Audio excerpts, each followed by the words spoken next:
Bienvenidos a Enturna, tu campus natural.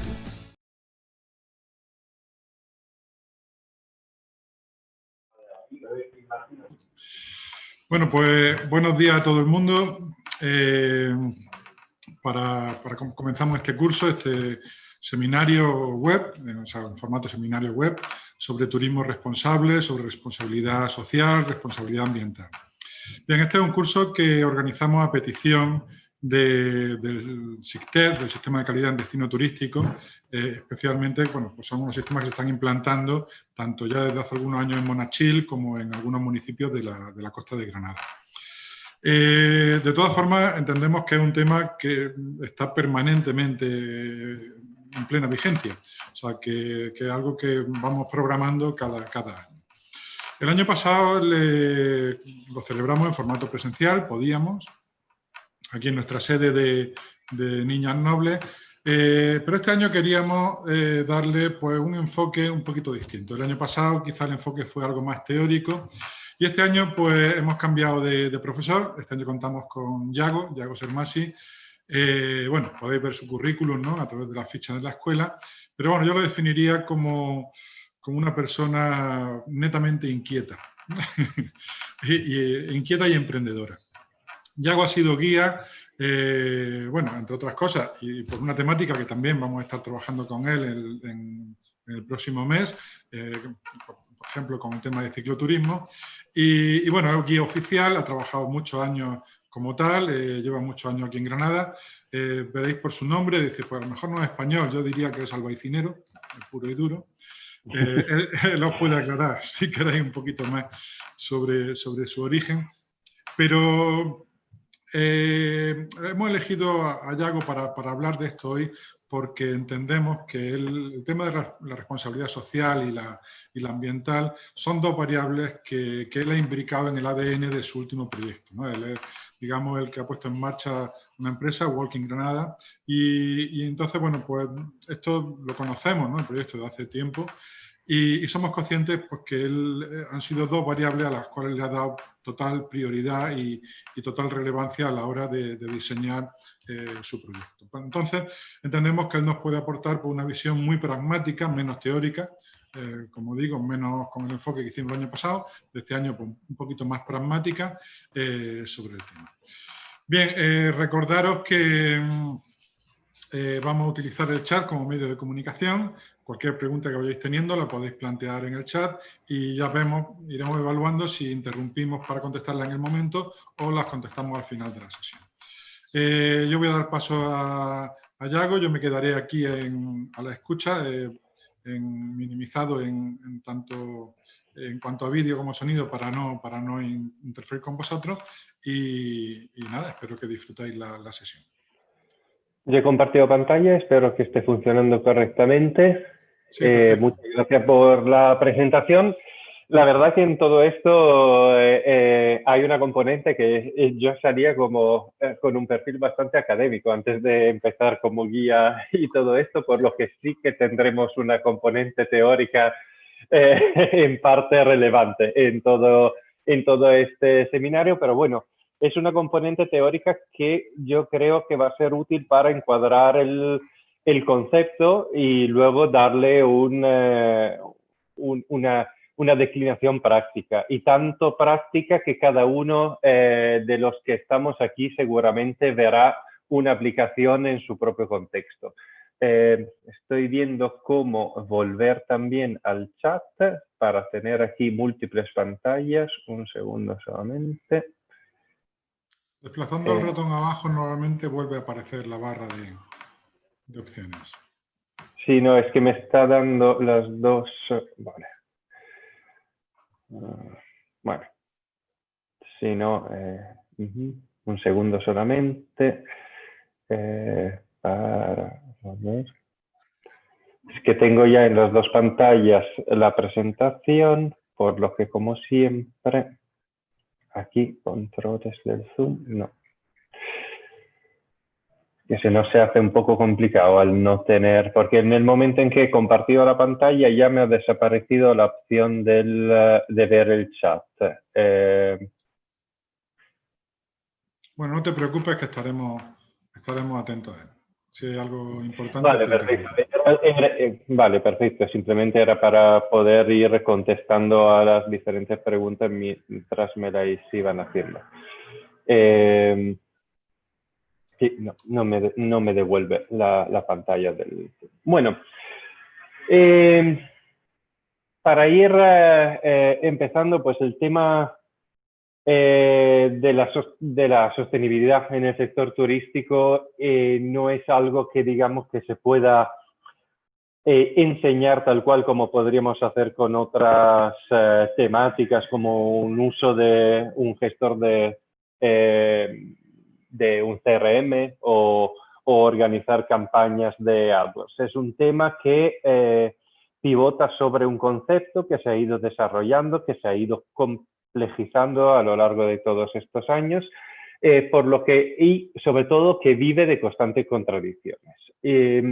A mí lo que me interesará a lo largo de esta pequeña ponencia es justamente entender en qué dirección se ha ido desarrollando lo que a lo largo de esta ponencia definiremos como un movimiento, el movimiento para responsabilidad en el sector del turismo y en general sobre la sostenibilidad en las diferentes actividades humanas y ver cómo esto puede ser visto e interpretado desde los diferentes ámbitos en el que nos estamos moviendo. Tanto que será fundamental leer el concepto de sostenibilidad en los diferentes ámbitos. No es lo mismo que una institución esté hablando de sostenibilidad, no es lo mismo que esté hablando una asociación, una pequeña, mediana empresa, una grande empresa. Ya estamos cambiando incluso dentro del mismo sector, realizando diferencias, porque no es absolutamente lo mismo, por ejemplo, que un hotel de Granada hable de sostenibilidad y que lo haga por ejemplo, TUI como gran tour operador, así como luego podemos mover totalmente la perspectiva sobre el usuario, el turista, el cliente y finalmente sobre la población local y las diferentes actividades que tenemos dentro de la población local y que se relacionan con el ámbito del turismo. Todos estos sectores nos llevarán a ver el concepto que por un lado es unívoco y por otro es declinable en infinitos aspectos. Y ya casi me voy defendiendo, pero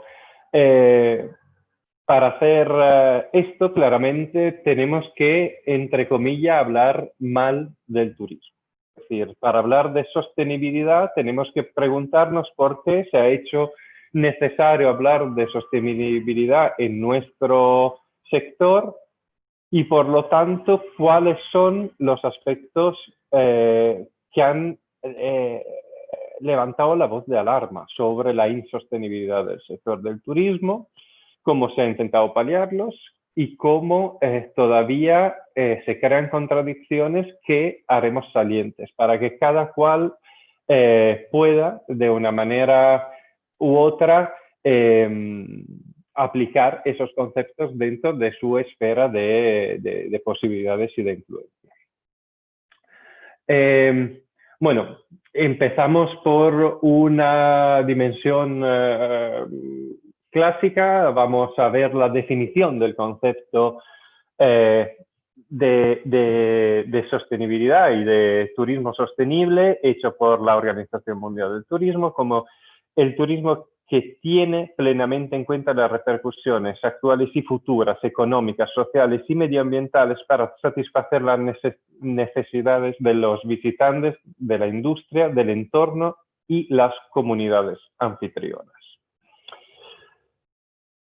Como podéis ver, se trata de una definición que es conservacionista, sobre todo sobre el tema medioambiental, y ya veremos a través del recorrido histórico sobre el concepto de sostenibilidad que toca tres esferas principales: la económica, la social y la medioambiental, que son los tres ejes sobre los cuales se desarrolla todo el concepto de sostenibilidad, no solamente en el ámbito del turismo, sino en los diferentes ámbitos en el que se ha ido desarrollando, siempre manteniendo una atención muy fuerte sobre los aspectos medioambientales, que han sido el motor, digamos, de desarrollo inicial de este concepto.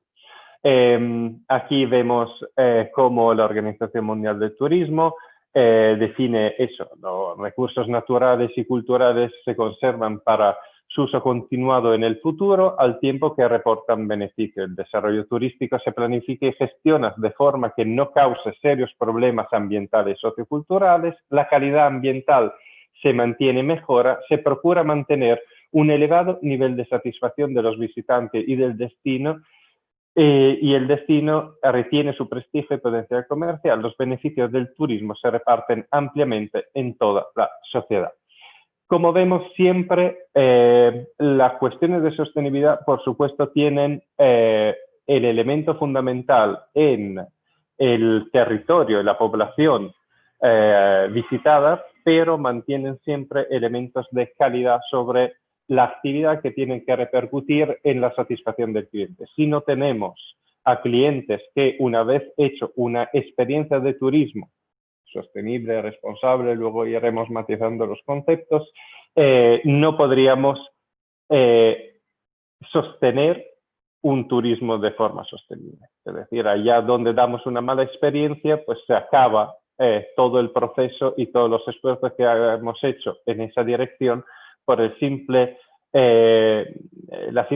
razón que vamos, a través de un mal trabajo, desprestigiando el propio concepto y alejando el potencial público a comprometerse cada vez más con esa tipología de turismo. No sé si en este momento, perdón, he salido de la modalidad de presentación, no sé si hay preguntas hasta ahora. Volvemos. ¿Pascual? No. Y así yo no puedo verlas. Bien, vamos a ver cómo se desarrolla el concepto de sostenibilidad. Para mí es bastante importante empezar a contextualizar desde un punto de vista también histórico todo el desarrollo del concepto, en qué contexto ha nacido, con qué exigencias, porque esto nos va a determinar un poco realmente cuáles son las fronteras de este concepto y qué es lo que contiene, a qué tensiones incluso sociales responde y cómo se ha ido desarrollando. Pues hasta los años 60 tenemos una visión hegemónica, digamos, del concepto de desarrollismo nacido con la revolución industrial. Todo lo que tiene que ver con aumentar la capacidad de desarrollo de un país es positivo y prácticamente no hay cuestionamiento de este punto, años 60 del siglo XX, 1960, digamos. Grosso modo, por supuesto, vamos a encontrar personas que ya hablan de temas ambientales y sociales antes, pero desde un punto de vista de progreso de la esfera, digamos, económica y laboral, en los años 60 llegan los primeros cuestionamientos teóricos sobre esta visión desarrollista. También, hasta los años 60 tenemos que el concepto de desarrollismo en un mundo polarizado en bloques prácticamente es el único elemento de unión, de comunión, digamos, de esas dos visiones. Tanto una visión capitalista como una visión comunista soviética, pues tienen el concepto de desarrollo económico, industrial, como uno de sus puntos más fuertes. Por eso, hasta aquel entonces, digamos, siempre ponemos los años 60 como un poco una línea de frontera simplificada, pues el medio ambiente se considera un elemento puramente instrumental para el desarrollo de los países. No se le reconoce hasta a día de hoy hemos llegado a dar personalidad incluso jurídica a espacios naturales y incluso elementos naturales. Pues en esta fase totalmente no estamos mínimamente cerca de darle esta consideración, tanto que puramente el medio ambiente es considerado un espacio para extraer recursos funcionales a la economía y al desarrollo de cada uno de los países. Tanto que casi no se cuestiona eso que los recursos naturales puedan ser limitados. Se consideran prácticamente eternos.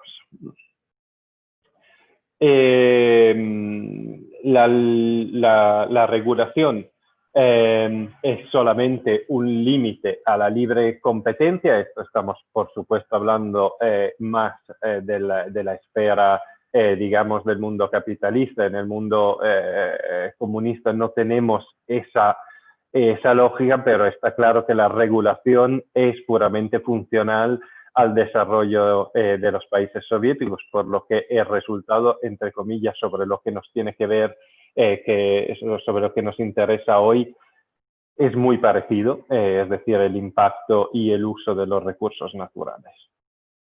Bien, en los años 60 es cuando empiezan a aparecer movimientos ecologistas de cierta relevancia.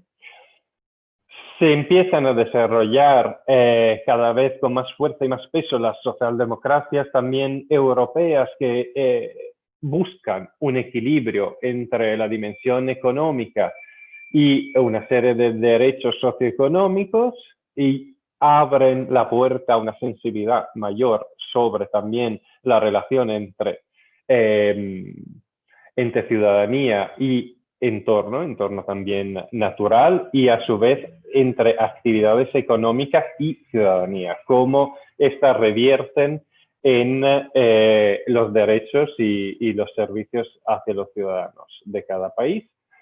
Y luego tenemos el fortalecimiento de las organizaciones internacionales con un discurso humanista y social. A raíz de la final de la Segunda Guerra Mundial, pues nacen, como bien sabéis, pues tanto Naciones Unidas como el Banco Mundial, y a poco pues van formándose esas organizaciones con un fin de preservar un entorno de paz mundial que, como veremos, tendrá cada vez más que ver también con, por un lado, la dimensión ambiental y por otro lado, el movimiento de las personas, porque no nos olvidemos que el turismo también prevé fuertes flujos de movimiento de personas que a su vez pueden desestabilizar y sobre todo requieren de una situación internacional segura y armónica para poder realizarse.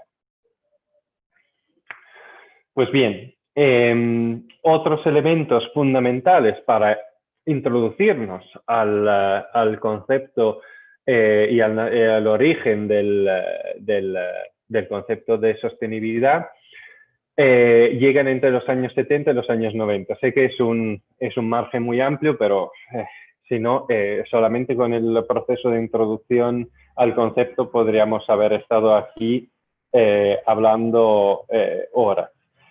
Bien, yo aquí vería algunos elementos claves como los procesos de descolonización. Estamos en un periodo en el que a poco, sobre todo las colonias de África, América Latina, van adquiriendo totalmente su independencia, la primera en el 45, creo que es directamente, no me acuerdo si 45 o 47, pero creo que 45 es la India, que ya representa un peso fuerte. ¿Y por qué es importante el proceso de descolonización? Porque vuelve a poner el foco sobre los derechos de autodeterminación y derechos como tales de las poblaciones locales y revierte esa lógica de derecho de aprovechamiento por parte de países occidentales de los entornos incluso naturales de otros países quienes hasta ese momento habían sido colonias. Por lo que detrás del todo proceso de descolonización está una narrativa sobre el expolio por parte de los países colonizadores. Por supuesto, esa sensibilidad, ese discurso entra dentro del tema de la sostenibilidad en el momento en que vamos a hablar de los recursos propios de cada población. Chernóbil es un momento de profunda reflexión mundial. Probablemente es algo parecido a lo que ahora estamos viviendo también con el coronavirus. Muchas veces se le ve solamente como anécdota, pero sí, por un lado probablemente ha acelerado y catalizado de forma importante el fin de la Unión Soviética y del bloque soviético. Por otro lado, el evento de Chernóbil hace evidente a todo el mundo que existen riesgos que no se pueden tipificar como puramente nacionales. El hecho de crear una central nuclear, por ejemplo, en tu territorio no deja de afectar todos los territorios limítrofes allá donde puede haber una tragedia como en el caso de Chernóbil, y abre al concepto de riesgos transnacionales y transfronterizos. Eso significa, por ejemplo, que se empieza a considerar que los procesos de deforestación, que los procesos de contaminación de aguas, que los procesos de desertificación pueden llegar a afectar a otros países. Por lo que otra vez volvemos a esas estructuras internacionales como Naciones Unidas, que empiezan a asumir el discurso de los riesgos transnacionales y transfronterizos y luego declinarlos en los diferentes ámbitos del trabajo y de la actividad humana. Por lo que claramente ya se crea, aunque en los años 70 seguro no se está hablando de esto dentro del sector turístico, pero se crea el germen para que ese concepto ya empiece a brotar dentro de todos los diferentes ámbitos. Con la caída definitivamente del muro de Berlín, el final de la confrontación en bloque, de los bloques, y sobre todo la unificación del modelo de referencia, es decir, con el hecho que ya domina totalmente el modelo occidental, norteamericano en parte y europeo por otro, pues de repente, y sobre todo por la hegemonía que sobre todo en esos años tiene el modelo norteamericano, cada vez más se va haciendo débil el poder decisional y de control de los estados nacionales, y a poco va emergiendo cada vez más fuerte el poder de otros sujetos que son las empresas y las grandes multinacionales. Esto significa que de repente se crea una especie de temor a nivel de cierta parte de las instituciones que empiezan a verse sobrepasados por la capacidad de actuar sobre la realidad de las grandes empresas, y por eso se preocupan de volver a acotar en cierta medida esos riesgos en la creación de una moral y una ética difusa que autolimite este poder de las empresas. Y finalmente, pues para volver a nuestro sector puramente, entre los años 70 y 90 empieza el turismo de masa. Empieza el turismo de masa porque aumenta la población mundial, hay cuestiones puramente demográficas. Empieza el derecho a las vacaciones y al descanso. Eso es algo que nosotros tenemos completamente asumidos, pero no siempre ha sido así. A partir de los años 50 y 60 es cuando realmente se va fijando el derecho a irse de vacaciones. Hay relatos muy interesantes de esos años sobre las primeras vacaciones, sobre todo en Europa, en Francia, que os recomiendo si tenéis la posibilidad de buscar, porque es muy interesante ver cómo de repente la población empezó a acostumbrarse al hecho de irse de vacaciones. Por supuesto, las tecnologías. Aquí estamos un poco saltando de décadas, pero bueno, desde el principio las tecnologías evolucionando aumentan la capacidad de acceso tanto a la información como luego a la organización real de unas vacaciones, de un viaje. Ahora mismo todos sabemos que con un móvil podemos en un corto plazo acceder a mucha información que nos permita ya en parte organizar por nuestra cuenta nuestras vacaciones, un viaje. El tema de la reducción de los costes de transporte, es decir, todo el sector del transporte en general se convierte en un sector de masa, por lo que empieza a aplicar lógicas de economía de escala y esto abarata claramente los costes hasta llegar al hecho que todos nosotros hemos podido viajar a lo mejor con precios muy inferiores a los que teníamos hace 25 o 30 años. Bueno, el tema de las redes sociales, ya llegamos a la última fase. Para que la gente quiera viajar hace falta promoción de destino. Todos los últimos años, 5 o 6 años, han creado un boom en el sector de la promoción, ya que cada viajero se ha convertido a su vez en un promotor del destino a través de las redes sociales y a través de todos los canales que tenemos de comunicación con familiares, con amigos, incluso con desconocidos. Y finalmente tenemos un nuevo elemento que es la intervención de los grandes fondos de inversión para decir cómo este sector finalmente se convierte totalmente en un sector central y maduro dentro del sistema económico actual en el momento en que vive un proceso de financiarización, que como sabemos básicamente allá donde un sector empieza a tener una componente financiera importante es cuando dentro de la jerarquía de las actividades económicas del sector en el sistema capitalista ha llegado al nivel más alto y sobre todo el propio sistema aumenta exponencialmente su capacidad de reproducción y expansión. Pues bien, no sé si voy a ver si puedo acceder a las preguntas, si hay preguntas todavía. No sé si tengo para esto que dejar de compartir. Aquí. Vale, perfecto. Preguntas. No tenemos preguntas. El chat. Vamos a ver el chat. No, de momento veo que no hay ni preguntas ni nada en el chat. Si queréis preguntar algo de lo dicho hasta ahora, es el momento. Y si no, seguimos con los momentos fundacionales del concepto. ¿Seguimos, verdad? Vale, perfecto. Pues entonces,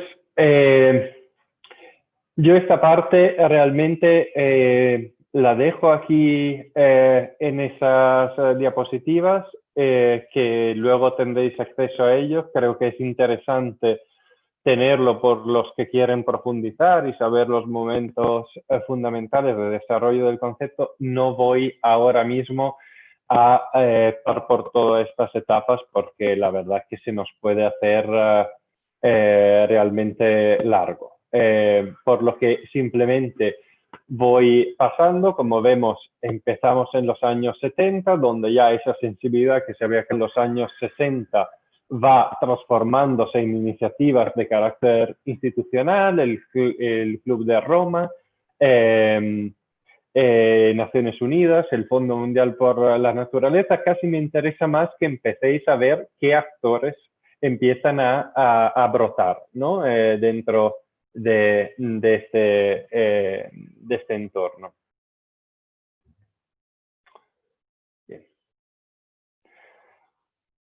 El informe Brundtland de la Comisión Mundial sobre el Medio Ambiente y Desarrollo de Naciones Unidas es quizás el momento que muchos consideran el más importante sobre el concepto de sostenibilidad. Tiene un marcado acento todavía de carácter ambiental.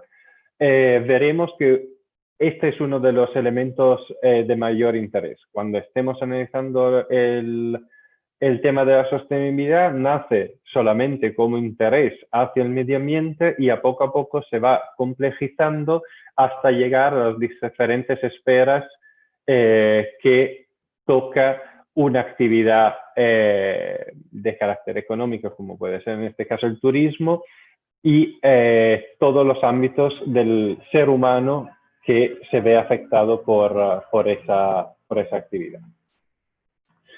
Bien, el informe justamente es el que define por primera vez el desarrollo sostenible como el que asegura las necesidades del presente sin comprometer las capacidades de las generaciones futuras para asumir sus propias necesidades.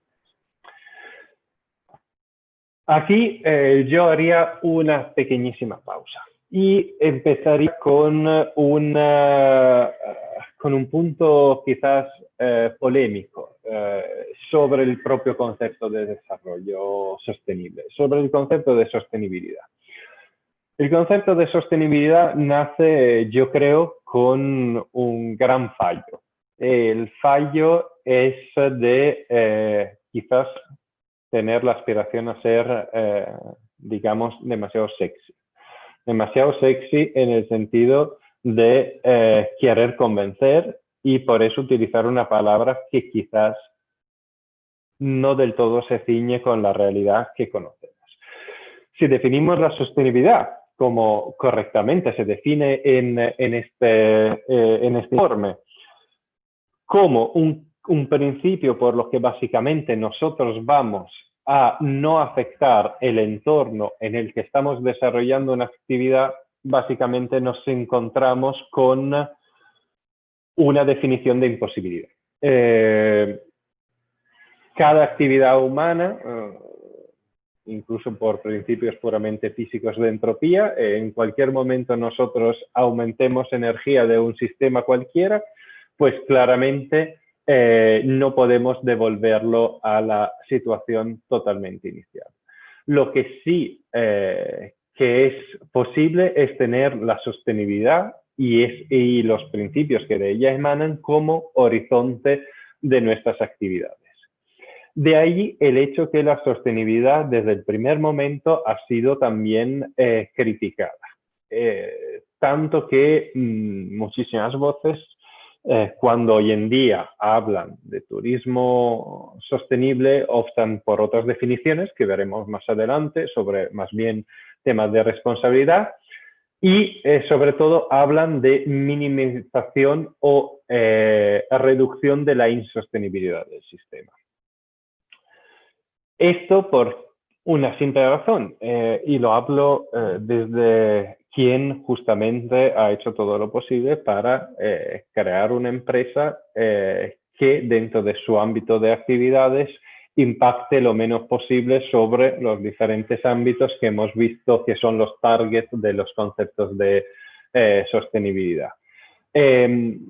Por el volumen de personas, la concentración que tenemos en ciertos espacios y el nivel de punto de ruptura de los diferentes equilibrios que tenemos, cualquier mínima intervención que pongamos dentro de un sistema ya lamentablemente está más allá de ese límite de reversibilidad que está implícito en el concepto de sostenibilidad. Ya hemos pasado esa línea, por lo que es muy difícil desde un punto de vista de seriedad, digamos, intelectual, hablar de sostenibilidad en los entornos en los que nos movemos hoy mismo. Por eso ya veremos y iremos complicando esos conceptos, como igualmente el concepto de sostenibilidad no es inútil por todas las derivaciones que ha tenido a lo largo de de estos años.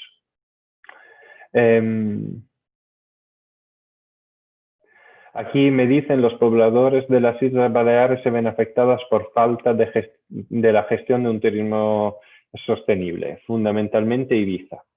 Sí, iremos viendo un poquito más adelante y iremos a casos prácticos. Hay múltiples problemáticas y veremos cómo aquí intervienen diferentes niveles de gestión para que, por ejemplo, el caso de las Islas Baleares ahora mismo sea un caso paradigmático de algunos de los problemas que puede originar también el turismo.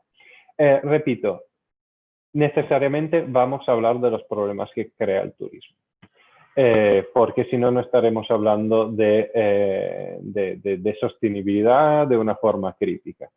Creo que todos los que estamos aquí sabemos de sobra lo que son los beneficios que trae el turismo a un territorio y no hace falta explicitarlo.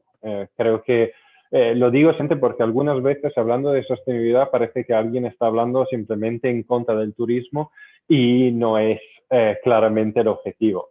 Si quisiéramos hacer un seminario sobre los beneficios del turismo, pues claramente nos centraríamos en esos elementos. Pero en ese panel, justamente allá donde hablaremos de los beneficios, incluso intentaremos ver la criticidad que tiene ese beneficio, porque nunca un beneficio es para la totalidad de los usuarios o de los entornos en el que se desarrolla. Bien, vamos adelante. Pues lo que os decía, nos voy a tratar todos los puntos. Aquí recogemos las etapas más importantes hasta llegar a 2015 con los famosos objetivos del milenio.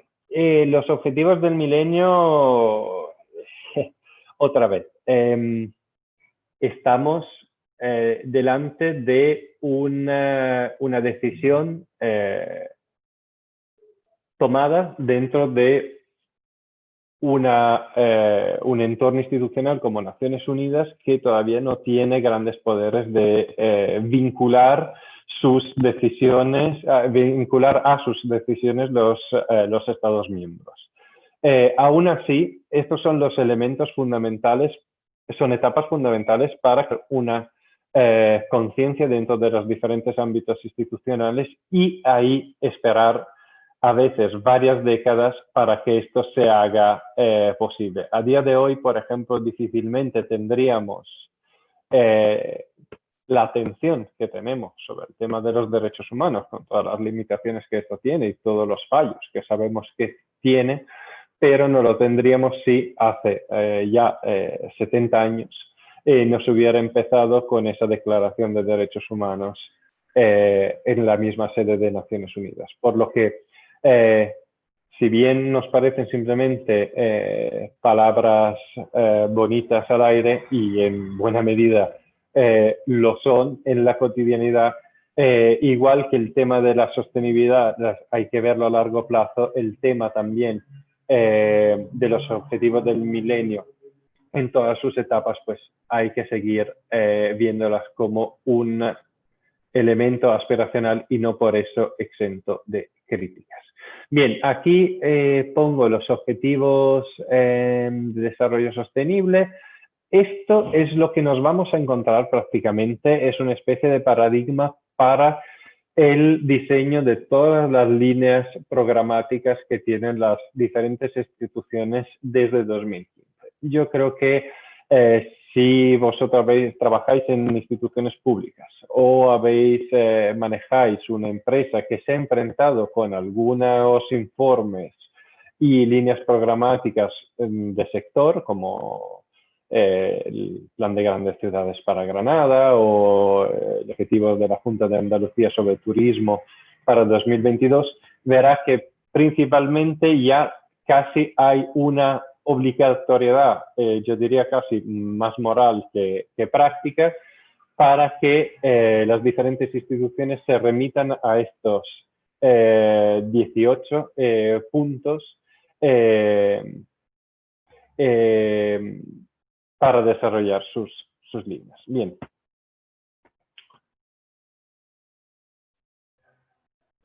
Aquí vamos por fin a entrar directamente sobre los 3 ejes del desarrollo sostenible.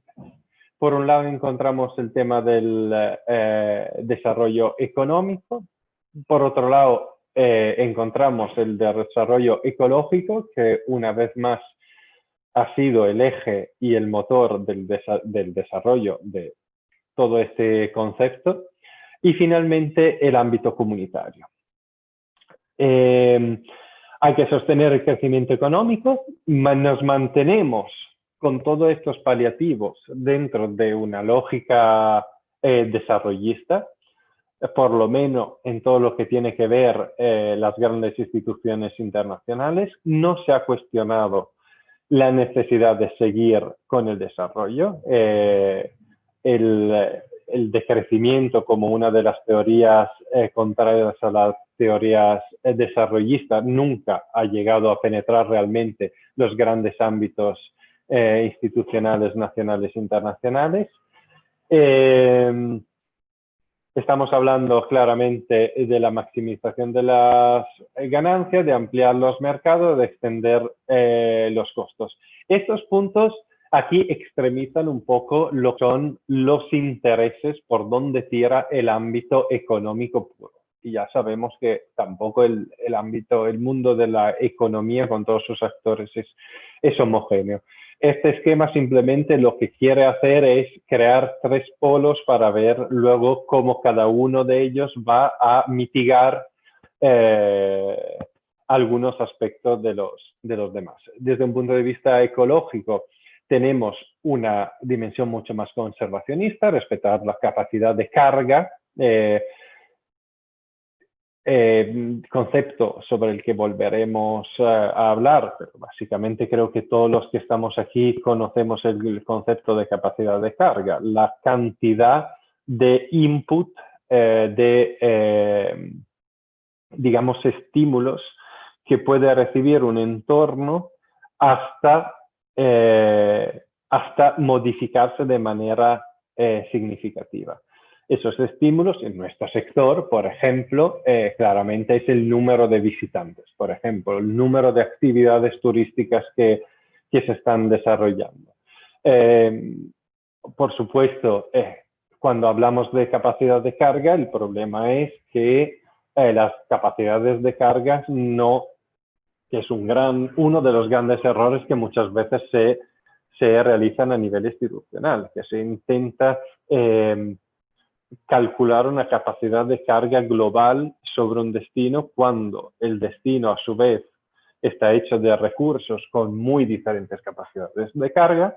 No es lo mismo, para hacer un ejemplo, y yo me referiré siempre a Granada porque en Granada estamos y supongo que la mayoría de las personas que se han conectado conocerán Granada mejor que cualquier otro entorno. Pues no es lo mismo llevar un grupo con 25 personas por la zona centro o incluso por el Parque de la Ciencia como llevarlo por el Albaicín, con sus peculiaridades. De la misma forma, no es lo mismo tener a 50 personas bañándose a la vez en una playa de la costa y tener esas mismas 50 personas en un tramo de un río con unas dinámicas mucho más cerradas de reproducción, por ejemplo, de las especies, de los peces que hay en ese tramo y un ecosistema mucho más frágil y con menos capacidades de buscar otras zonas para acostumbrarse a la presencia de seres humanos. Otra vez para hacer un ejemplo muy práctico. Y bueno, reducir los desperdicios es otro ejemplo. Aquí estos listados podrían seguir 1000 puntos más, ¿no? Y luego tenemos el desarrollo comunitario, como aumentar la autosuficiencia local, satisfacer las necesidades básicas de los humanos, aumentar la equidad, garantizar la participación y la transparencia, usar tecnologías apropiadas y podríamos poner redistribuir también riquezas y mantener elementos y preservar elementos culturales. Esta definición es de 1997. Aquí, perdonar, he ido adelante. Aquí en 1997 no ha entrado, lo veremos si no me equivoco, es en 2015 que definitivamente se establece el elemento cultural como un elemento relevante. No está todavía en 1997. Cuando hablamos de comunidades y de desarrollo comunitario, estamos hablando de un aspecto principalmente social. Relaciones incluso de poder dentro de la misma sociedad, pero no está todavía presente el ámbito cultural, que veremos que irá a ganar cada vez más peso. Bueno, como ya nos vamos a meter en las diferentes dimensiones del concepto de turismo sostenible, me gustaría también ahora sí que opinéis, que digáis algo, si hasta aquí os ha parecido todo claro. Hasta ahora solamente Oppo A5 2020 ha opinado. De hecho, os agradezco muchísimo si os registráis con vuestros nombres, así que me puedo dirigir de manera un poco más fluida. ¿Todo ok? Pues me alegro. Es que me tenéis que ayudar también a hacer esto un poquito más entretenido, porque la verdad es que una clase tan frontal sin ver a las personas, os aseguro que desde esta parte es bastante complicado, sobre todo a quien está acostumbrado normalmente a tener clases de personas en carne y hueso delante. Pero bueno, son todo esto los malos de esta pandemia. Vamos adelante entonces y vamos a pasar a las dimensiones del concepto de turismo sostenible. Como os decía, la ambiental, la económica, la social y la cultural, que trataremos con un punto ligeramente separado. Pues bien, la dimensión ambiental busca el respeto a los ecosistemas, implica la compatibilidad entre las actividades sociales y económicas, así como la preservación de la biodiversidad. Señala la necesidad de modificar las pautas de consumo para revertir el deterioro ambiental y mantener la base material del desarrollo, impulsar una mejor comprensión de la importancia de la diversidad de los ecosistemas, aplicar medidas localmente adaptadas a problemas ambientales y mejorar el monitoreo del impacto ambiental producido por las actividades productivas. Aquí una repetición, perdonad. Pues bien, la dimensión ambiental es fundamental dentro del mundo del concepto de sostenibilidad, por el hecho que se ha hecho la promotora, digamos. Desde esta dimensión han nacido las primeras voces, han surgido las primeras voces en defensa de los conceptos de sostenibilidad, y sobre todo es la dimensión más epifenoménica, más evidente de los errores que estamos cometiendo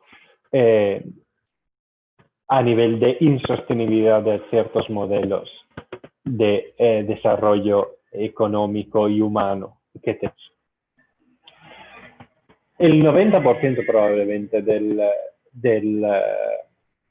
material que vais a encontrar sobre temas de sostenibilidad habla de la dimensión ambiental. Aún así, yo, sobre todo allá donde tenéis una capacidad real de gestión y de diseño de estrategias, sea porque trabajáis en instituciones o como tenéis alguna actividad gerente dentro de vuestra empresa, os invito a ir más allá de la dimensión ambiental. Ir más allá de la dimensión ambiental porque muchas veces la dimensión ambiental ha tenido el pecado de luego convertirse en una especie de pantalla detrás de la cual se escondían muchas otras problemáticas que no queríamos tocar y tratar, o que simplemente se estaban olvidando, justamente por esa predominancia de la dimensión ambiental. Ojo, con esto no quiero restar mínimamente importancia. Es claramente y evidentemente la prioridad que tenemos a nivel global. Creo que lo que ha ocurrido en los últimos 2 o 3 años es evidente. Probablemente la crisis sanitaria en la que estamos metidos ahora mismo tenga mucho que ver también con nuestra relación con el medio ambiente, por lo que está claro que es prioritaria. Simplemente que os invito a leer muchas veces desde un punto de vista crítico muchos de los informes, muchos de los trabajos sobre sostenibilidad, sobre todo cuando vienen desde grandes instituciones internacionales, porque normalmente tienen un enfoque tan grande sobre la dimensión ambiental y con criterios tan generales que les sirve para no comprometerse con otros aspectos de carácter económico, de carácter social y cultural, que serían mucho más políticamente complicados de tratar.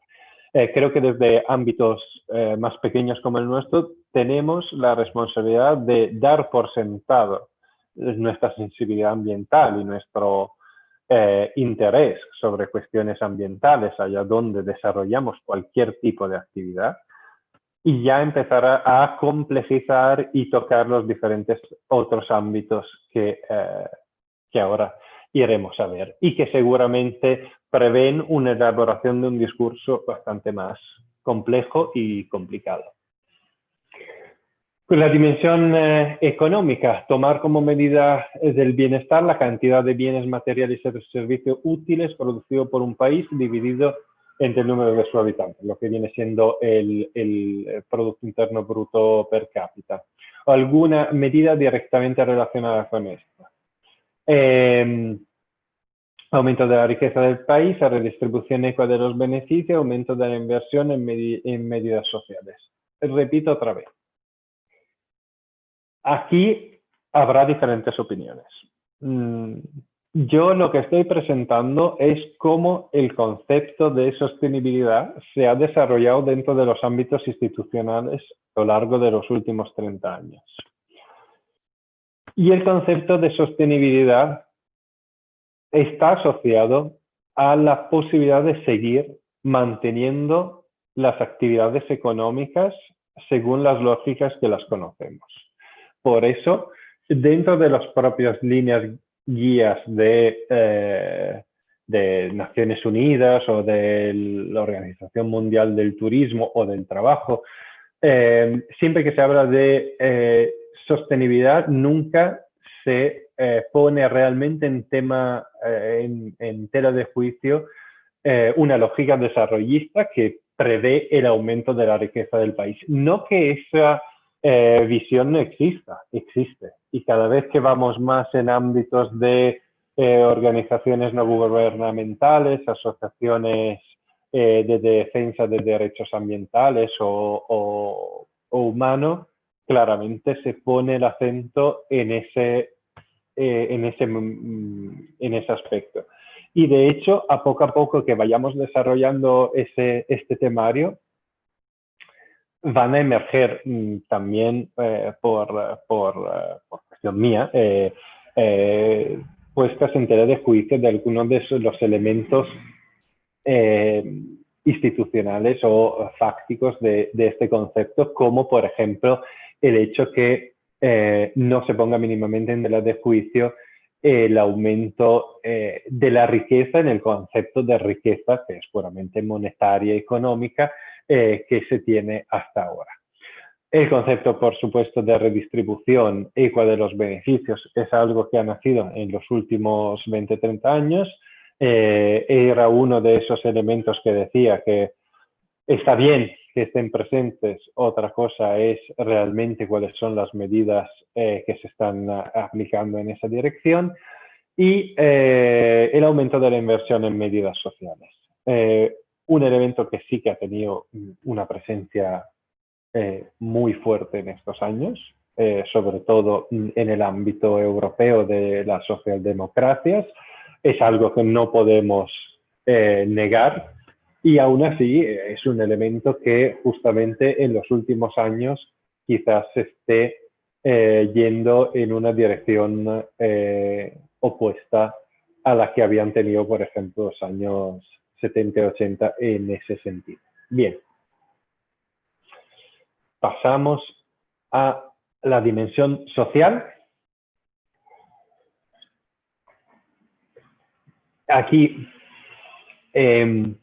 establece que deben satisfacerse las necesidades de la sociedad como educación, salud, alimentación, vestido, vivienda, servicio público, seguridad de trabajo.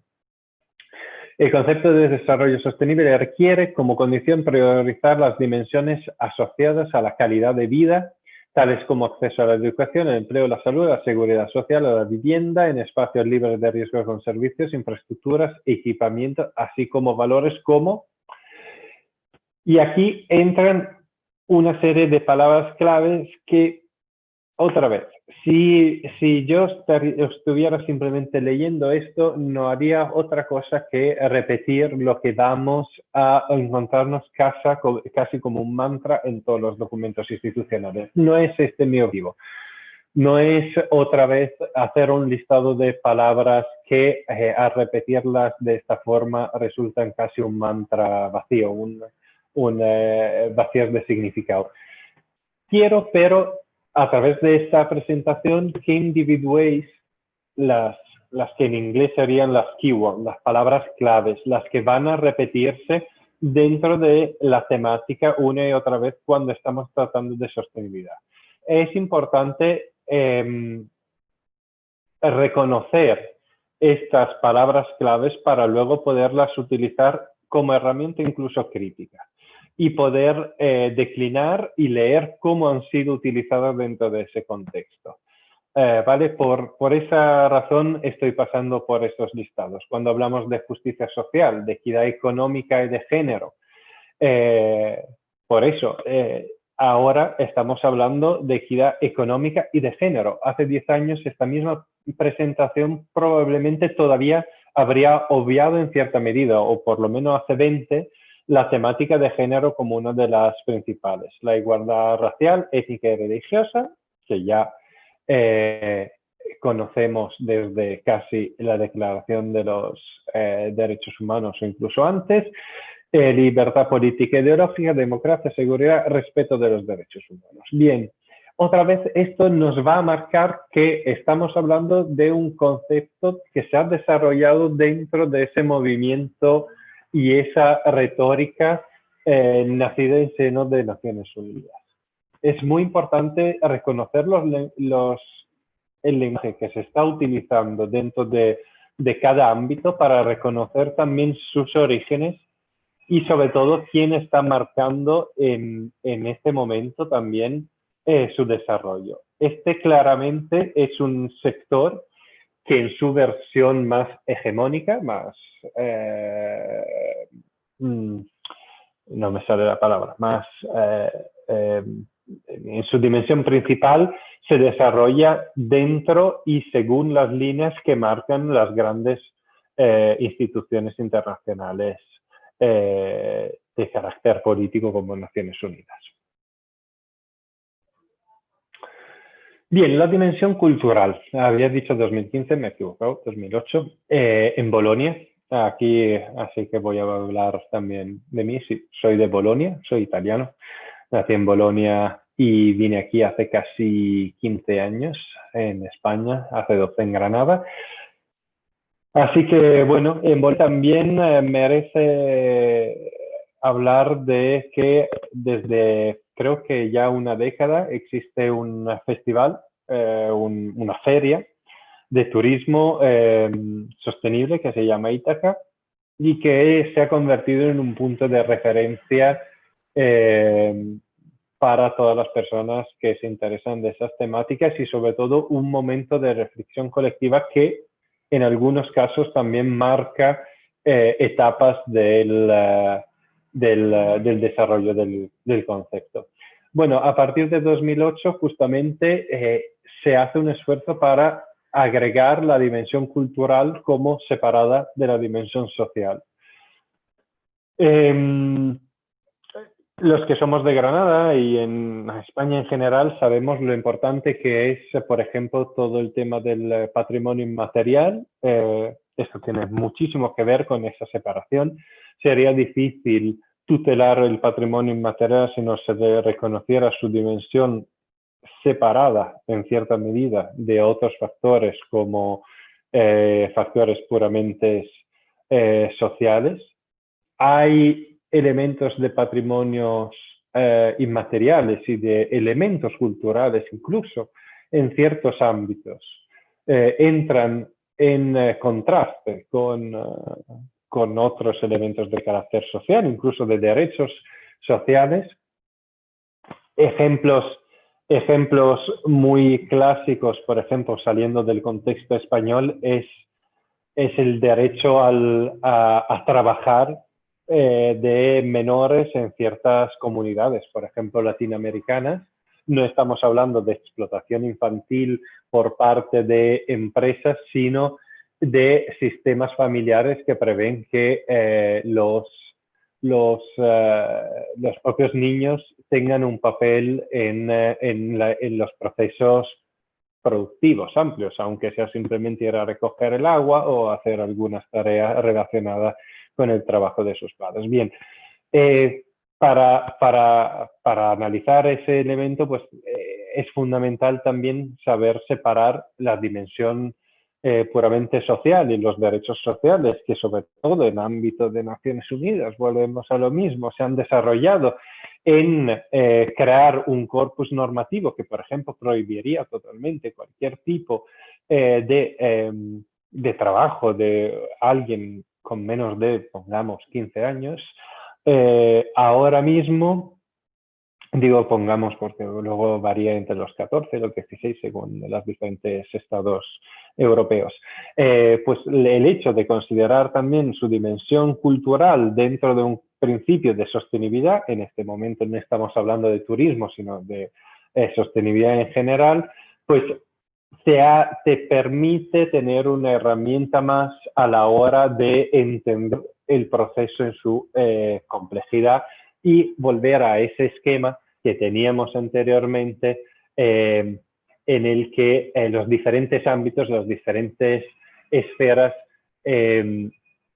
tiran cada una hacia un lado. Si aquí pusiéramos también, por ejemplo, la dimensión cultural, pues crearíamos, y que es lo que se está haciendo a día de hoy, otros sistemas de interacciones a considerar. Bien, volvemos a avanzar.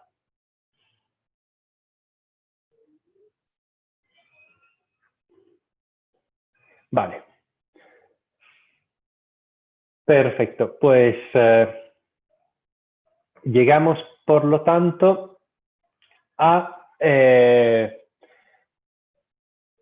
hablar directamente de los tipos, los subgrupos y las redefiniciones derivadas del concepto de turismo sostenible. Como vamos a pasar, digamos, a otro mini apartado dentro de esta explicación, otra vez, me encantaría saber si hay otras preguntas, otras cosas que no han sido claras, aportaciones. Si queréis decir cualquier cosa, aquí estamos encantados. Así aprovecho para beber, que es mucho hablar.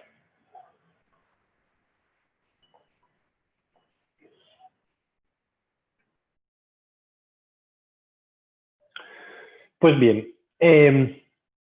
vamos a hablar entonces de las diferentes subgrupos en que el tema de la sostenibilidad en el ámbito del turismo ha ido declinándose, creando micro campos de desarrollo de actividades turísticas. Tenemos el ecoturismo, el turismo comunitario, el turismo solidario, ProPureTourism, que ya veremos que si no es justamente una tipología, digamos, de turismo, sino es casi una metodología o una dimensión conceptual de acercamiento al turismo, el turismo consciente y finalmente el turismo responsable. El turismo responsable lo dejo como último porque yo creo que es el desarrollo conceptual más interesante a día de hoy y da más por hablar, ¿vale? Bien,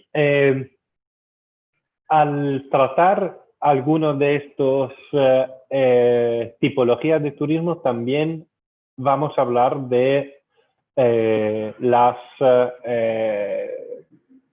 contradicciones y las problemáticas que se asocian a estas diferentes tipologías de turismo. Una vez más, seguramente aquí habrá alguien que se dedica a turismo en la naturaleza. Vamos a hablar mucho del turismo en la naturaleza porque también es el ámbito sobre el que desde hace más tiempo se ha trabajado, sobre el que tenemos más literatura y tenemos también más literatura crítica sobre cómo se ha ido desarrollando ese aspecto del turismo, digamos, responsable, que casi parecía ser tal por el ámbito en el que se iba a desarrollar, es decir, la naturaleza. Pero vamos a entrar en detalles y vamos a ver.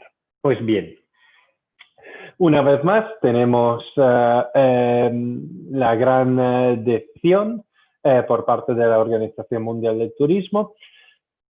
Ya lo hemos dicho, el ecoturismo es el origen del movimiento sobre la sostenibilidad turística, cuando en los años 70, incluso sin ir con ningún tipo de viaje organizado, alguien quería romper con lo que se iba perfilando en los años 70 como el comienzo del turismo de masa, ¿no?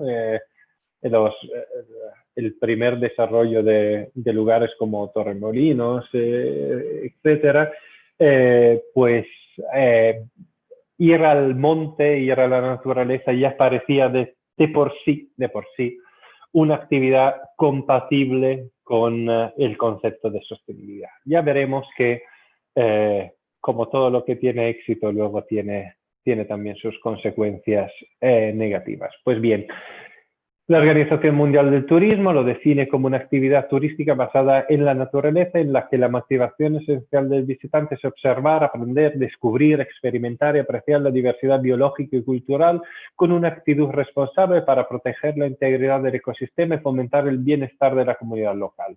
El ecoturismo incrementa la sensibilización con respecto a la conservación de la biodiversidad, el entorno natural y los bienes culturales, tanto entre la población local como entre los visitantes, y requiere procesos de gestión especiales para minimizar el impacto negativo en el ecosistema.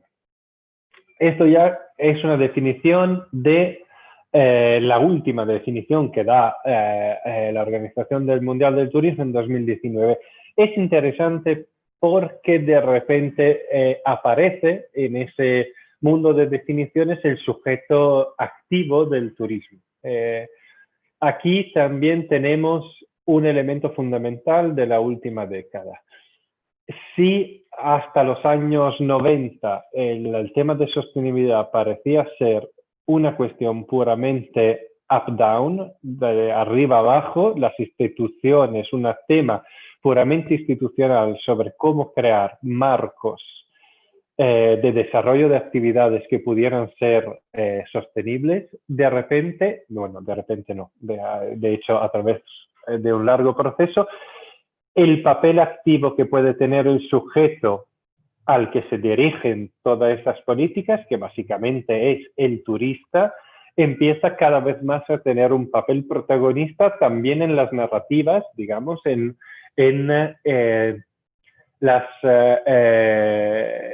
los informes y los planes de las grandes agencias internacionales o organizaciones. Bien. Y aquí hay que crear una distinción, que lo hace la propia Organización Mundial del Turismo, entre el turismo de naturaleza y el ecoturismo. Por otra parte, algunos gobiernos y empresas del sector turístico por conveniencia económica tratan el ecoturismo como equivalente a cualquier clase de turismo basado en la naturaleza. Turismo de aventura, sol y playa, acampar, pesca o cualquier actividad turística de convivencia con la naturaleza no necesariamente es ecoturismo. En la mayoría de los casos solamente turismo natural o turismo verde.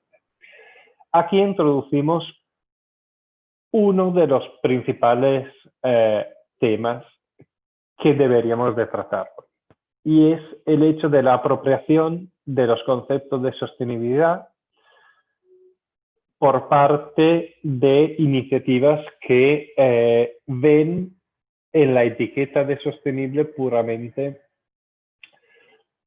un elemento más de marketing y de branding.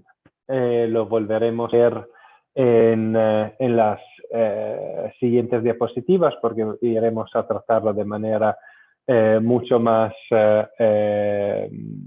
fuerte, pero bueno, aquí yo quiero dar el primer input sobre este gran riesgo, la banalización y por eso la neutralización del concepto de sostenibilidad o responsabilidad, allá donde dejamos la posibilidad que se apropien de ese concepto cualquier actividad.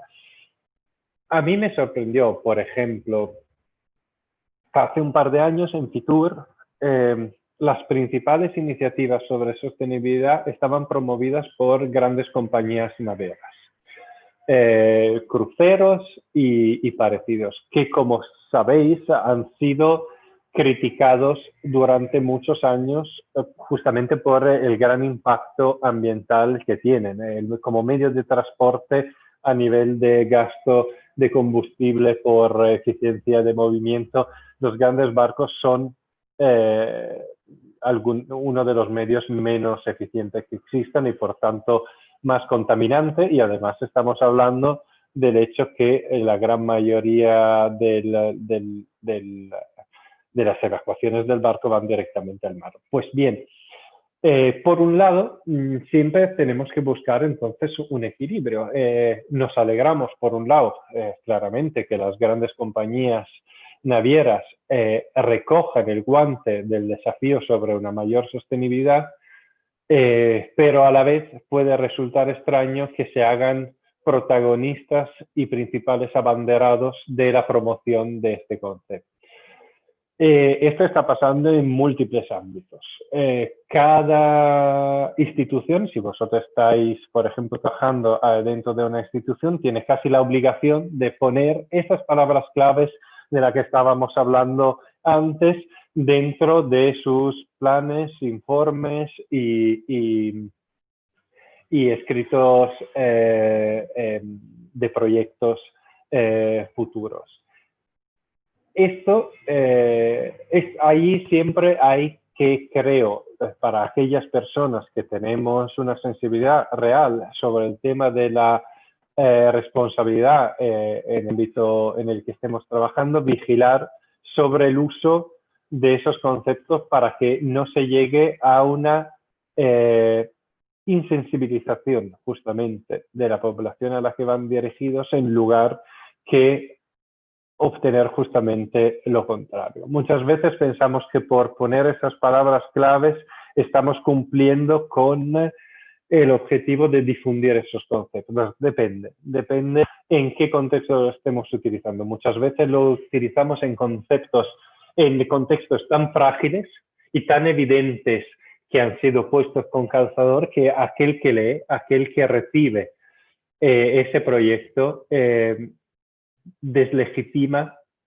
las propias palabras y se deseduca sobre el hecho de creer en ella y trabajar y verlas como un recurso para un crecimiento personal, comunitario y global. Vale, bueno, vamos adelante porque volveremos al ecoturismo, volveremos a varios elementos críticos, no solamente del ecoturismo, sino del tema de sostenibilidad en relación al turismo en general. Otra cosa que quería decir es, hoy vamos avanzando, dentro de poco bueno, podemos seguir adelante porque todavía falta bastante.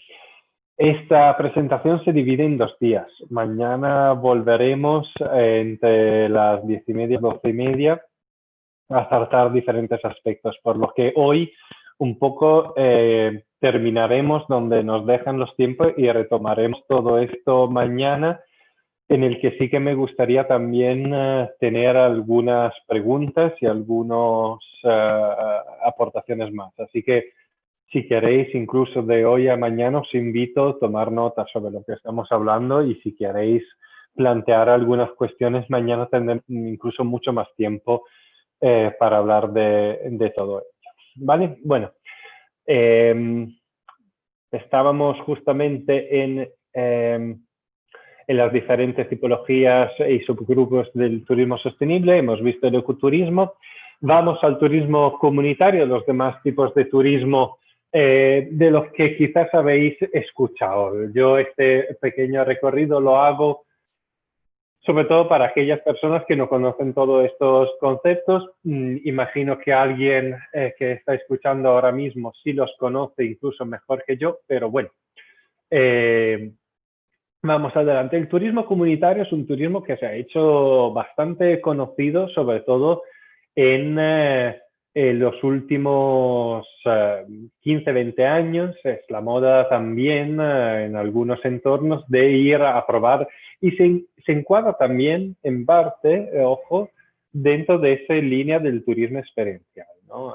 El turismo no es solamente ser espectador, sino tener un papel proactivo dentro de la experiencia turística y que además revierta en algún tipo de crecimiento o desarrollo personal. Bueno, el turismo comunitario, allá donde queremos, bueno, todos estos tipos de turismo que vamos a tocar ahora se dirigen un poco a esa lógica, ¿no? De ir más allá de una simple actividad vacacional. Bien, el turismo comunitario se desarrolla dentro de una comunidad realizando, por ejemplo, trabajos o actividades en aldeas con minorías étnicas y religiosas. A lo mejor muchos de vosotros habéis escuchado a alguien que se va, por ejemplo, 2 semanas en un campo saharaui, o incluso en algunas comunidades que pueden existir o en Europa misma o en Latinoamérica. Es muy típico proponer una estancia en alguna de estas comunidades. Perdón. Esto suele venir cada vez más dentro de paquetes organizados, si bien su origen es de un tipo de turismo puramente individual. Y, por supuesto, tiene la doble componente de poder resultar un gran recurso para ciertas comunidades, como por otro, ver una intervención fuerte de la componente extranjera, foránea más bien, dentro de las dinámicas de esa propia comunidad. Luego ya tenemos el turismo solidario, que ya también conoceréis. Es, por ejemplo, también ir a trabajar en alguna ONG o alguna asociación. Dentro del turismo solidario yo haría una gran distinción. Porque no es lo mismo ser un voluntario con muy baja calificación y especialización, que, por ejemplo, decide que este año quiere hacer, entre comillas, perdonadme si soy un poco cínico, pero una buena acción, a ser un profesional que dedica parte de sus vacaciones a trabajar y a desarrollar su actividad en zonas más necesitadas. Por eso, muchas veces dentro de la misma definición nos encontramos con escenarios completamente distintos. No por eso tiene que ser uno peor que el otro, pero personalmente veo mucha diferencia entre un joven de 17 años que decide, por ejemplo, ir a preservar la puesta de tortugas en una playa, aligerando de esa forma también los costes que podrían haber tenido ese país para realizar esa misma tarea, que debería de ser tarea de un Estado-nación en la tutela de su entorno natural, o por ejemplo un cirujano que decide ir a un campo, a un hospital de campo, allá donde no hay recursos suficientes para, recursos, incluso conocimiento suficiente para realizar ese tipo de actividad. Bien, vamos al paso siguiente. El Pro-Poor Tourism es quizás el menos conocido. Yo también lo descubrí estos años investigando sobre temas de sostenibilidad. No lo conocía, digamos, a través de los medios de comunicación más tradicionales. Y es casi una temática, es como un enfoque hacia el turismo. De hecho, el Pro-Poor Tourism ha tenido mucha fuerza dentro de el mundo institucional y sobre todo el mundo institucional transnacional, Naciones Unidas, etcétera, porque es una modalidad que prevé enfocar toda la organización de una experiencia turística hacia la posibilidad, hacia la población más pobre de ese entorno territorial en el que la vamos a desarrollar, para que los máximos beneficiarios de esa actividad sea la población más pobre. Tanto que estamos hablando que cuando nos encontramos con esa modalidad, con esa filosofía dentro de los documentos de texto, por ejemplo, de Naciones Unidas, si hablamos de pobreza, estamos hablando de la pobreza tal como la define Naciones Unidas. Población que vive por debajo, pobreza extrema, población que vive por debajo del euro o el dólar por día, que vive con ingreso por debajo del dólar por día. Bueno, aquí, por supuesto, ha tenido muchísima crítica también. Igual que se ha desarrollado en ámbito institucional, luego ha tenido mucha repercusión en el ámbito académico también y de asociaciones especializadas. Aquí he puesto una serie de enlaces que justamente tienen que ver con el análisis crítico de esta modalidad. Me han resultado bastante interesantes, no los vamos aquí a tocar porque es realmente el Pro-Poor Tourism es un ámbito absolutamente marginal dentro de la temática, por lo que ir a profundizarlo creo que no podemos dentro de los tiempos que tenemos. Pero bueno, aquí dejo los enlaces para que podáis vosotros profundizar de manera individual. El turismo consciente, y ya llegamos a una dimensión casi espiritual del turismo, pero que también tiene cierta relevancia, es una experiencia de vida transformadora que genera un crecimiento personal. Esto es lo que más se ciñe a las corrientes luego de turismo experiencial, de turismo de experiencias, ¿no? En este caso es un turismo que busca reforzar dentro del sistema de valores del turista todos aquellos que tienen que ver con sostenibilidad, responsabilidad, etcétera, etcétera. Vale, pues pasamos adelante y llegamos a una de las temáticas, yo creo que más relevantes a día de hoy. Pues el turismo responsable, porque el turismo responsable es el que realmente mueve el foco por primera vez desde el ámbito institucional, la visión, desde el ámbito institucional al sujeto que está operando en cada nivel está interviniendo en una experiencia de turismo sostenible.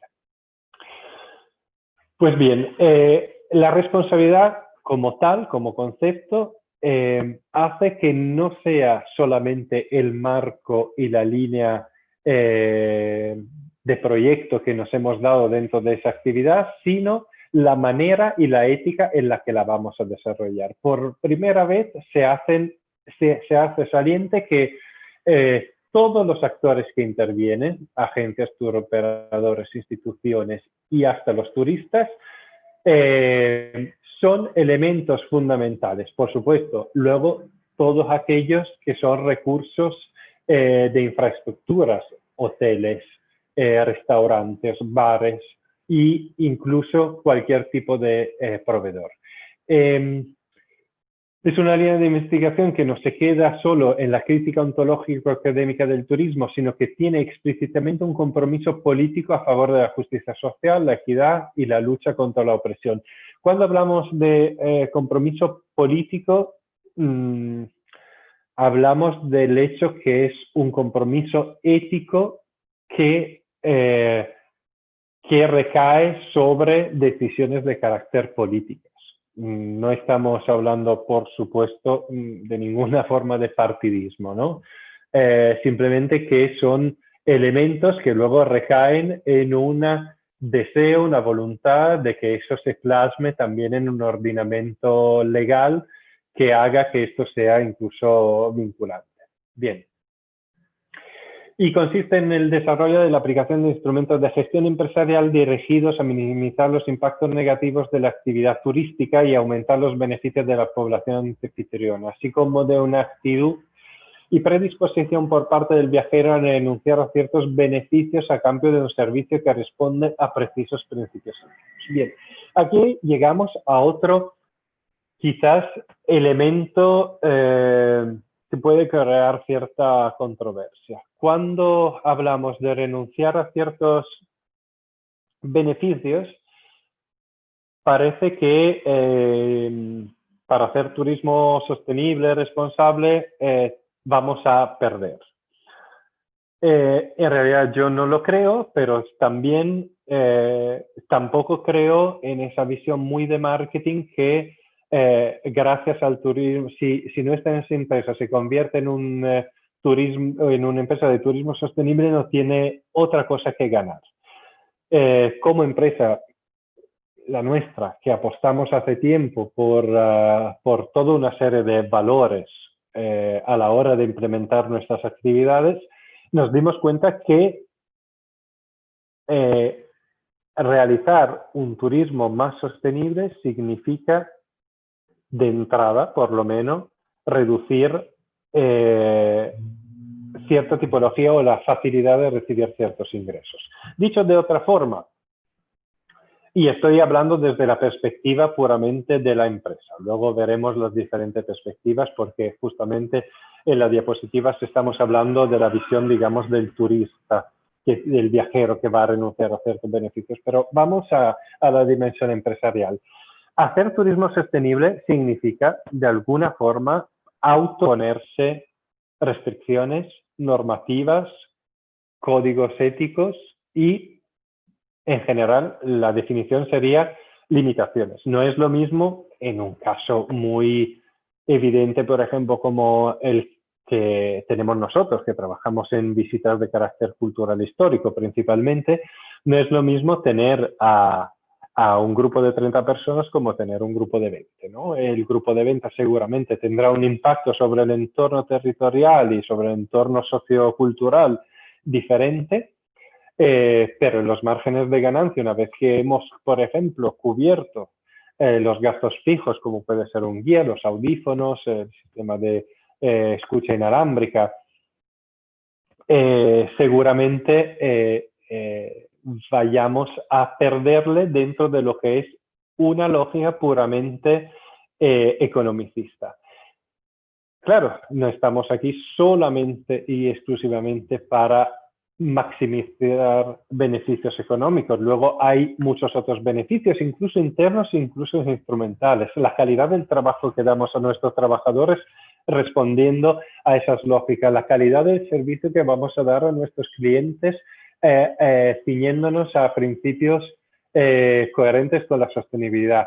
Esos beneficios a medio y largo plazo creo que revierten también sobre los intereses de carácter puramente económicos de la empresa. Pero en una primera instancia no es así. Y menos aún para el viajero, que por ejemplo se verá reducir la climatización de su habitación, ¿no? Creo que aquí, si hay personas que trabajan en gestión de hoteles, pues sabrán perfectamente que no es lo mismo dejar carta blanca a cualquier cliente para poder regular el aire acondicionado de su habitación, como restringirlos y además aportar razones éticas para esto.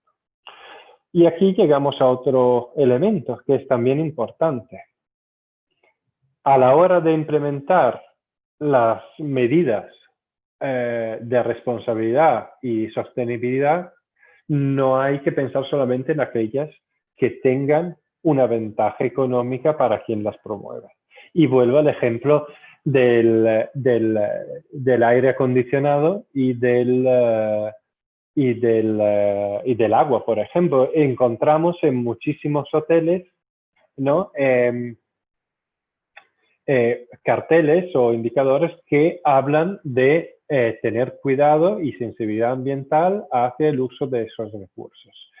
Está perfecto, por supuesto, es algo casi que diría de cajón para cualquier persona que tenga un mínimo de sensibilidad en estos temas, pero el riesgo de ceñirnos solamente a aquellos elementos de sostenibilidad que revierten en beneficios evidentes para la empresa, en este caso, quien paga la factura del agua y de la electricidad es el propio dueño y gestor del establecimiento, pues tiene riesgo, otra vez en el medio y largo plazo, de deslegitimar las intervenciones en dirección de sostenibilidad, de responsabilidad, porque el cliente evidentemente ve y entiende que algunas medidas se han hecho y otras no, que podrían ir en esa dirección, pero mermando ciertos márgenes de ganancia. Pues bien, en este sentido vamos a volver a la diapositiva.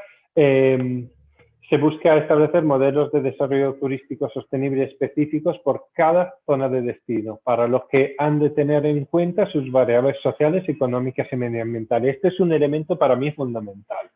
Otra vez volvemos a hacer más complejo esa dimensión que parecía un paraguas útil para cualquier realidad. Ahí donde en el primer momento de desestructuración del concepto original vamos agregando diferentes perspectivas según qué actor está acercándose al concepto de sostenibilidad. No es lo mismo que sea una institución, que sea una empresa, que sea una gran empresa, que sea una ONG o que sea directamente el usuario. Aquí vamos a ver que esa misma complejidad a su vez tiene que relacionarse con diferentes ámbitos territoriales. No en todos los sitios la misma medida, por ejemplo, de control por ejemplo, de tala de árboles puede estar funcionando de la misma manera. Toda actividad, toda decisión que tenemos que hacer en ámbitos de turismo tiene que lidiar con el contexto real en el que estamos implementando. Por eso es tan complejo a la hora de crear unos valores y unos patrones de sostenibilidad globales. Porque luego nos encontramos justamente con esas componentes que son más bien de carácter social, socioeconómico y cultural, que son tan propias de cada comunidad, de cada entorno, que el riesgo es que la transferencia puramente de experiencia, incluso exitosa, a otro contexto, se convierta en justamente su contrario. Bien, voy a beber un segundo, perdón. Por supuesto, allá donde estamos dentro del ámbito del turismo responsable, se denuncian los impactos negativos que el turismo conlleva o que puede conllevar en las sociedades anfitrionas, así como la imagen distorsionada que los visitantes pueden hacerse de la realidad que han ido a conocer. En esto, bueno, creo que, por ejemplo, Cuba es un ejemplo muy interesante, ¿no? Cuando todo el mundo dice, ya, pero de Cuba hay que salir de los resorts, hay que salir de las zonas para turistas, porque ahí se ha creado históricamente una falsa visión de la realidad que casi sirve en ciertas ocasiones incluso a ocultar o incluso a no llegar a ver en su total complejidad la situación social y económica y cultural que tiene el conjunto de la población. He dicho Cuba como podía haber dicho la gran mayoría de los sitios donde hay un resort, donde hay un espacio, donde la experiencia turística pueda realizarse puramente de forma interna y separada de la realidad del entorno en el que se desarrolla. Bueno, valores de cámara, responsabilidad turística, turoperadores, anfitriones, instituciones públicas a la hora de favorecer modelos turísticos sostenibles. Aquí, bueno, vamos directamente a las últimas dos frases porque era lo que quería ir a tratar. La responsabilidad tiene que ser individual y responder a normativas con regímenes sancionatorios. Quizás ambas cosas vayan de la mano. Aquí por primera vez nos encontramos con la dicotomía. Estamos hablando de un impulso a normativas que restringen y obligan a ciertas actitudes o a un desarrollo de una sensibilidad colectiva. Pues estamos hablando justamente de ambas cosas.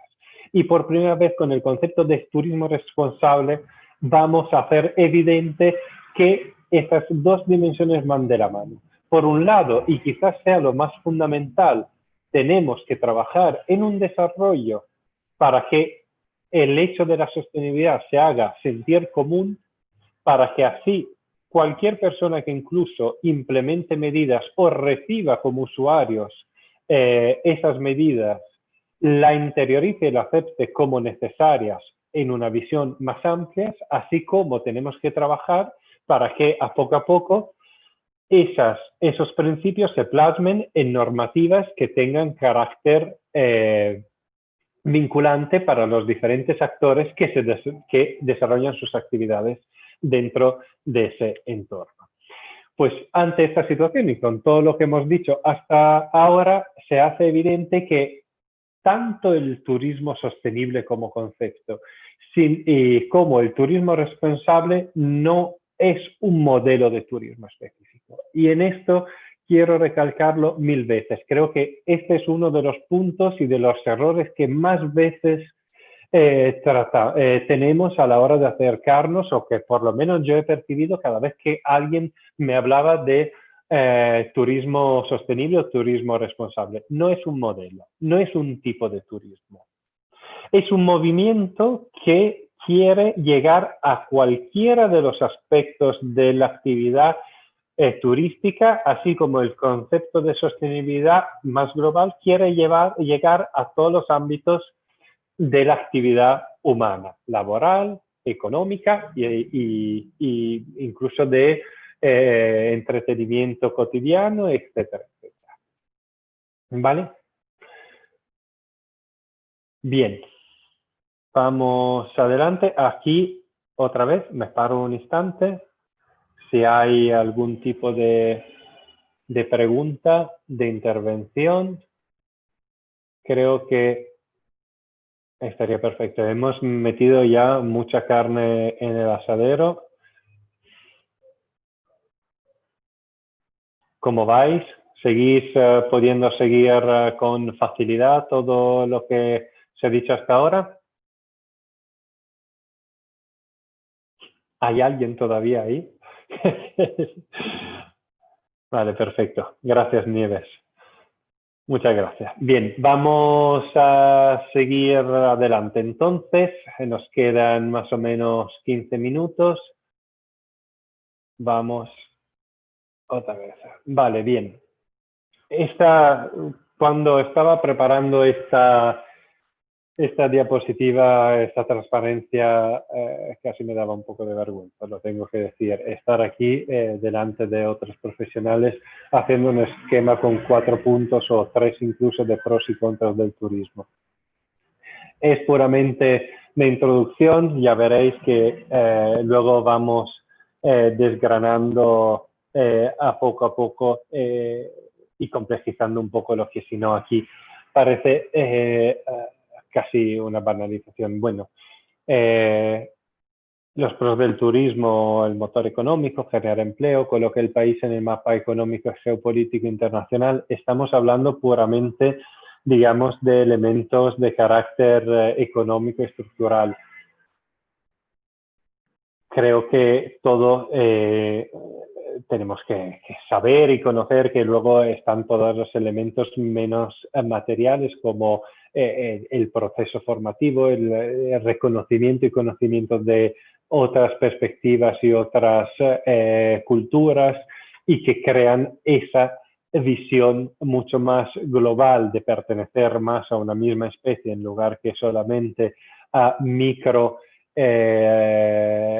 identidades locales, que es muy importante, y a la vez exportar esas identidades locales a diferentes países para que ellos también los puedan conocer. Bien, no voy a hablar de los pros del turismo, por lo que ya hemos dicho, cada uno lo sabe perfectamente. Vamos a hablar con más detalle de los contras por una sencilla razón, que justamente aquí somos los que tenemos que tener muy en cuenta los contras a la hora de poder minimizar su impacto y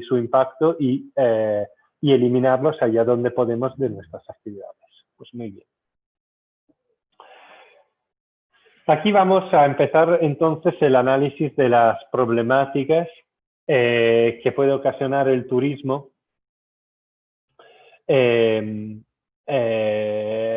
y cómo paliarlas mediante criterios de sostenibilidad. Bien, vamos a ver justamente cuáles son algunos de los elementos que pueden aparecer en primera instancia unos pros y luego realmente crean criticidades dentro del sistema. En la dimensión económica vamos a retomar otra vez la dimensión económica, la dimensión cultural, la dimensión social y la dimensión ambiental. Bien, uno de los elementos evidentes a la hora de tener un proceso de desarrollo turístico en un país es que se modernizan las infraestructuras. Allá donde se modernizan las infraestructuras es importante, y esta es una temática muy importante, por ejemplo, por aquellos que tienen un papel institucional y están diseñando justamente estas nuevas infraestructuras, pensarla a quién están enfocadas esas infraestructuras.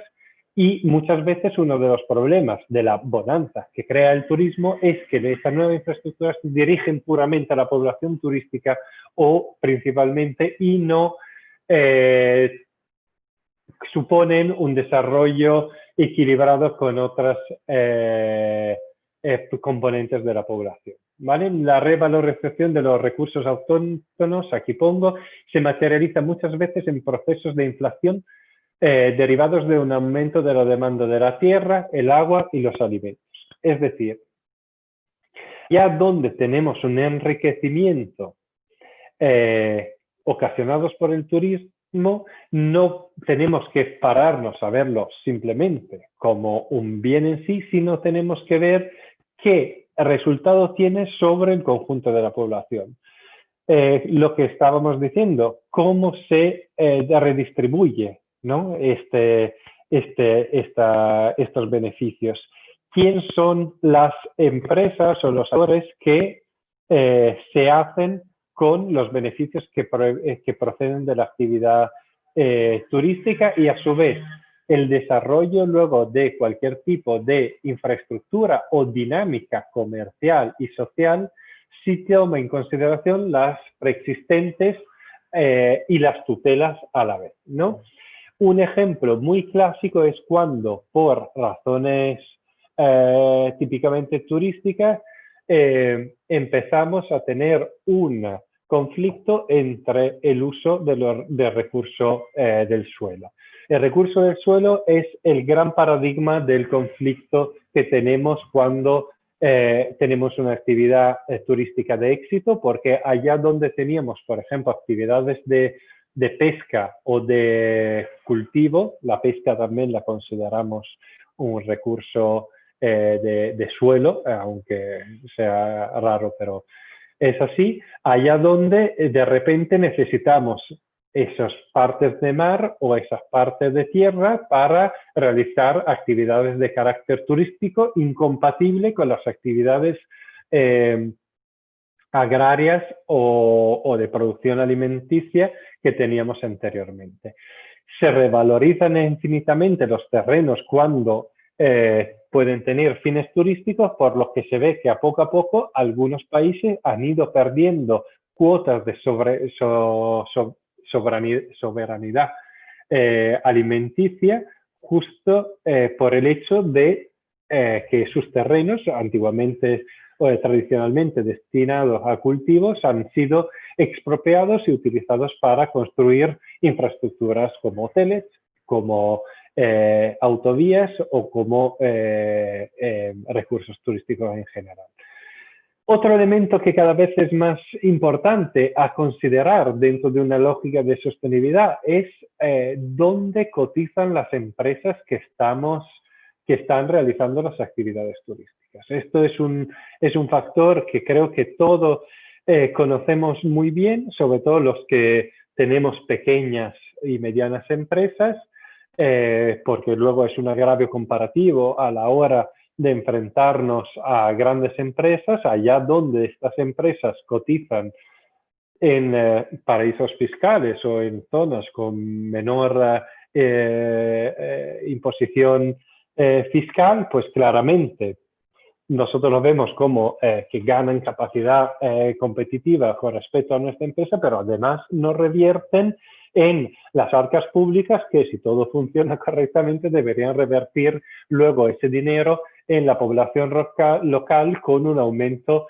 y una mejoría de los servicios sociales y de todas las medidas para la población. Por esto es un elemento muy interesante de analizar, que podremos hacer en otro momento, la emergencia de grandes actores transnacionales dentro del sector turístico, como los grandes marketplaces, por ejemplo, que no cotizan dentro del suelo nacional, es el mismo problema que podemos tener, por ejemplo, y que ya conocemos de forma más clara con Amazon o Google dentro de otras esferas como las de la logística y la de los servicios informáticos. Bueno, también tenemos que preguntarnos, porque en todo esto hasta ahora no lo habíamos hecho, cómo la actividad turística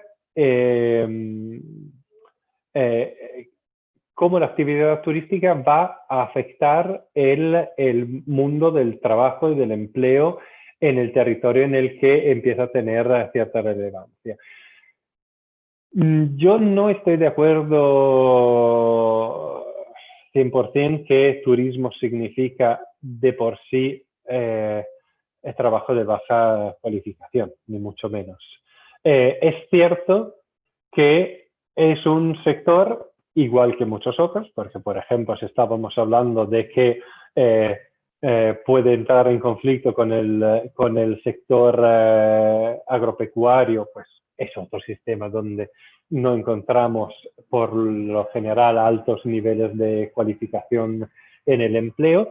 Pero bien, aún así, si queremos acercarnos al tema de la sostenibilidad y de la responsabilidad dentro de nuestro sector turístico, no podemos olvidar que los riesgos a los que puede encontrarse son justamente los de favorecer cada vez más trabajos de baja cualificación y trabajos de tipo estacional. Una vez más, si una persona está aquí como, por ejemplo, siendo un guía de turismo, este tema le afectará menos por su capacidad de intervenir dentro de este ámbito. Si es el propietario de un hotel, seguramente habrá tenido mayor capacidad de definir las relaciones laborales dentro de su empresa. Y si es una institución, la que en este momento, digamos, una institución, una persona perteneciente a una institución está escuchando, ahí sí que tenemos mucho más capacidad de intervenir para redirigir y solucionar esos posibles problemas. El trabajo, por ejemplo, estacional es uno de los grandes temas que creo que todos los que estamos en el mundo del turismo intentamos paliar. La redistribución de la curva turística a lo largo de toda la temporada es uno de los objetivos que tenemos, por lo que allá donde es un límite, una posible, digamos, elemento de acusación al sistema turístico, por otro lado, es uno de los elementos que nosotros mismos, pero como actores principales del sector turístico, vemos como un elemento contra el cual luchar y que vemos en primera persona como una problemática a resolver. Y la baja cualificación de cierta parte del empleo del sector tiene más que ver, en mi perspectiva, con esa rama de turismo de masa que todo aquel que quiere enfrentarse al tema turístico con una perspectiva de sostenibilidad critica. La baja cualificación sirve... es funcional a una economía de escala típica del turismo de masa, donde hacen falta muchísimas personas que den servicios muy estandarizados y muy repetitivos. Allá donde trabajamos en la dirección de un sistema turístico más construido sobre las personas que nos vienen a visitar y sobre la población y sobre los recursos turísticos que vamos a visitar, es decir, cada vez que vamos a trabajar más en una línea de desarrollo de turismo sostenible y responsable, más nos alejaremos de ese riesgo de baja cualificación, por lo que un enfoque de turismo responsable justamente va ya en detrimento de este riesgo. Bueno, luego hay otro elemento que es estructural y lo conocemos del sector turístico, que y es por la razón por la que muchas veces, bueno, casi siempre se tipifica el turismo dentro del sector de las exportaciones, por la dependencia de los ingresos de capitales internacionales, si bien luego tenemos también mucho turismo interno y turismo nacional. Pero bueno, está claro que a nivel europeo esto ocurre un poco menos, pero a nivel, por ejemplo, de países con economías más débiles y con una alta actividad turística, la fluctuación en los mercados internacionales es muy evidente. Sirve solamente ver ahora mismo con el tema de la pandemia el cierre de los mercados extranjeros, lo que nos ha afectado a todo el mundo. Y todavía tenemos, en cuanto españoles o europeos, una capacidad de inversión interna en turismo, pero si ya estuviéramos hablando de Senegal o de otros países donde el turismo interno es prácticamente nulo, se haría aún más evidente esa dependencia de los precios del mercado internacional. ¿Cómo el turismo responsable pueda paliar ese problema? Pues realmente es muy difícil. Es muy difícil. Una vez más es gracias a un principio de diferenciación de la oferta típica de las lógicas del turismo responsable, se creará cada vez más oferta incluso para los diferentes mercados, tanto nacionales como internacionales capaces todavía de ofrecer una respuesta. Una de las grandes, digamos, verdades en el sentido que hay consenso es que cuanto más una sociedad económica, un entorno económico está constituido por pequeñas y medianas empresas, más resiliencia tiene, más capacidad tiene de respuesta a una problemática. En este caso, por ejemplo, está claro que una multiplicidad de pequeñas empresas que tienen una lógica de creación de productos a medidas para los propios clientes tendrá más capacidad y seguramente ha tenido durante esta pandemia mayor capacidad de reacción que grandes empresas internacionales, grandes empresas multinacionales que ya tienen sus productos muy diseñados y que necesitan plazos normalmente de 1 o 2 años para realizar el diseño. Bueno, estamos llegando al final del tiempo, para nada de la explicación. Mañana seguiremos adelante con esta explicación. Hemos llegado a la dimensión económica. Mañana terminaremos. ¿Hola? Sí, sí, adelante. Sí. Mañana terminaremos con las problemáticas en las dimensiones ambientales, sociales y culturales, que creo que tienen mucho interés. Llegaremos a ver algunos incluso dilemas que se ponen a raíz de estas problemáticas y intentaremos hacer un pequeño repaso, aunque sea muy rápido, sobre los temas de las certificaciones, de la responsabilidad social de empresa o corporativa y finalmente un breve focus sobre lo que representa el COVID y esta nueva dimensión que se hace cada vez más necesaria de la sostenibilidad y de la responsabilidad sanitaria incluso dentro del ámbito del turismo. Muchas gracias y si tenéis cualquier aportación, aquí estoy. Nada, estupendo. Muchas gracias, Yago. Bueno, si no entra ninguna preguntita, parece que no por ahora. De todas formas, mañana seguimos teniendo toda la mañana para poder formular cualquier cosa que surja.